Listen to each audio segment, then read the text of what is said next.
menonton, jangan lupa like, subscribe, dan tekan tombol lonceng. Selamat menyaksikan. Presiden Joko Widodo beserta Ibu Iriana Joko Widodo menghadiri acara zikir dan doa kebangsaan di halaman Istana Merdeka, Jakarta.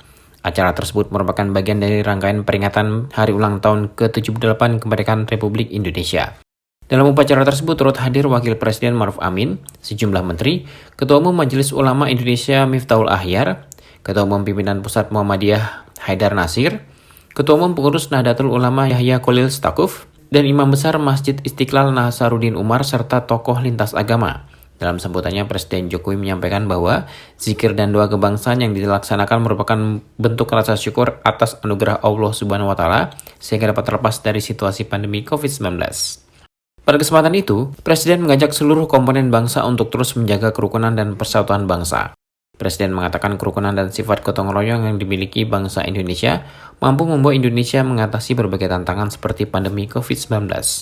Presiden pun menyinggung hasil survei lembaga internasional yang menunjukkan tingginya tingkat kepercayaan bangsa Indonesia terhadap Tuhan Yang Maha Esa mencapai 96%. Presiden juga menegaskan komitmen pemerintah untuk terus mewujudkan kehidupan beragama yang baik di tanah air.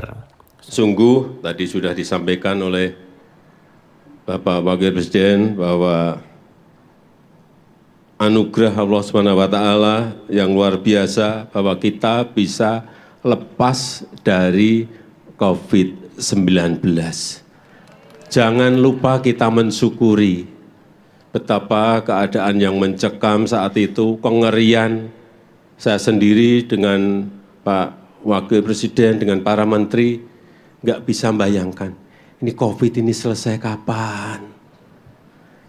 Tiap hari di jalan-jalan ambulan, nguing semuanya.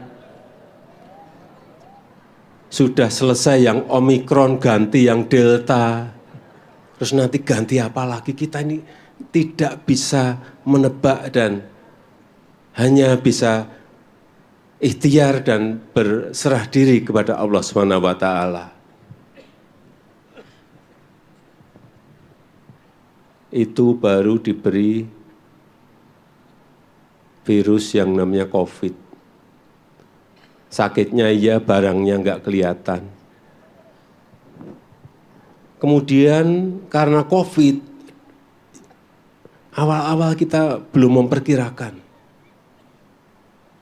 Ternyata dampak ekonominya secara global, secara dunia juga luar biasa dampaknya. Dan juga patut kita syukuri, alhamdulillah kita bisa mengendalikan, bisa mengelola ekonomi kita pasca pandemi COVID dan bisa kembali normal dalam waktu yang sangat cepat. Alhamdulillah, karena Bapak Ibu hadirin hadirat, sampai saat ini sudah 96 negara yang menjadi pasiennya IMF. Kita pernah jadi pasien IMF di tahun 97-98. Itu pun saat itu waktu krisis nggak ada 10 negara. Ini sudah 96 negara jadi pasien IMF. Jangan ada yang tepuk tangan. Belum seperti tadi yang disampaikan oleh Bapak Presiden. Dibarengi lagi dengan krisis energi, dibarengi lagi dengan krisis pangan. Di mana-mana. Karena ada tambahan lagi setelah COVID, ada krisis ekonomi, ditambah lagi perang di Ukraina. Gandum yang dari Rusia biasanya keluar bisa 130 juta ton, tidak keluar sama sekali. Dari Ukraina biasanya 70 juta ton, tidak bisa keluar sama sekali. Sehingga harga gandum naik dan banyak kekurangan pangan di banyak negara. Energi juga sama, gas dan minyak karena perang juga naik begitu dahsyat. Gas di Eropa, di salah satu negara ada yang naik sampai 700%. 700%. Di sini bensin naik 10-20%, demonya 3 bulan. Itu 700%, Bapak Ibu bisa bayangkan. Sekali lagi, alhamdulillah. Patut kita syukuri, jangan lupa mensyukuri nikmat yang diberikan Allah Subhanahu wa taala kepada bangsa kita Indonesia. Ini semua bisa kita raih, bisa kita capai berkat kerja keras seluruh komponen bangsa kita. Berkat gotong royong seluruh lapisan masyarakat. Kita ingat saat COVID, semua bekerja bergotong royong. Yang sakit ada yang ngirimi makanan, saya ingat itu. Yang sakit diisolasi tapi tetangganya mengirim buah-buahan. Inilah berkat gotong royong seluruh lapisan masyarakat, COVID bisa kita atasi. Dan tentu saja tidak lepas dari ketangguhan, kegigihan, kesabaran, tawakal kita bersama dalam menghadapi berbagai tantangan. Dan di mana akar dari semua itu adalah kepercayaan kita kepada Allah Subhanahu wa taala. Kita berserah diri dan juga berikhtiar.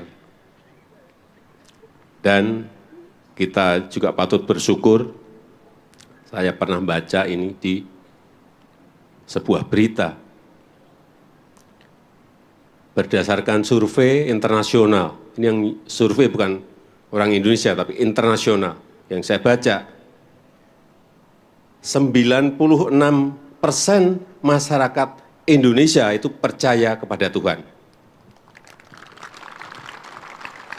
Dan angka ini adalah tertinggi di dunia. Alhamdulillah, tertinggi di dunia. Di atas negara-negara lain, baik di Afrika, Eropa, Amerika, dan bahkan di Timur Tengah. Di Turki itu angkanya 75%, kita 96%. Ini menjadi salah satu modal kuat kita sebagai sebuah bangsa karena kepercayaan kita kepada Allah Subhanahu wa taala. Ada hal yang sangat penting agar manusia punya moral dan tata nilai yang baik, agar punya kekuatan dalam menghadapi berbagai masalah yang ada. Masalah ke depan akan semakin kompleks dan semakin banyak. Punya kompas dalam hidup, ada kompasnya kalau kita percaya kepada Allah Subhanahu wa taala. Dalam acara yang menjadi pembuka rangkaian bulan kemerdekaan memperingati HUT ke-78 RI ini, Kepala Negara juga tak lupa membangun optimisme bangsa Indonesia untuk mewujudkan Indonesia Emas 2045. Tim Eljan Media melaporkan.